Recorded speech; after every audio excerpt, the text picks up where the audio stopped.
Кочанскиот третолигаш Осогово успеа да се пласира во втора лига по победата над Радовишка Плачковица со 1:0 во рамките на 29-тото коло од третата лига Исток.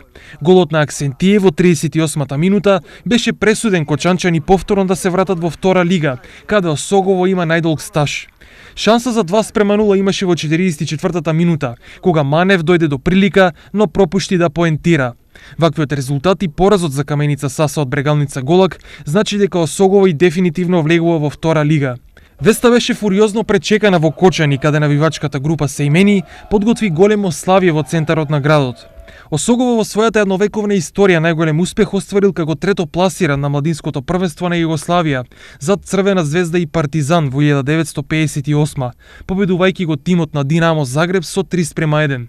Својот пат Осогово го доживува независноста наваму, најмногу поради финансиски проблеми.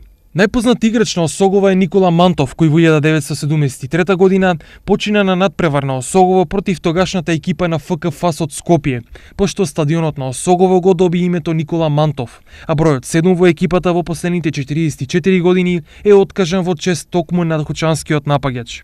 Покрај Осогово во втората лига влегуваат и екипите на Беласица и Плачковица.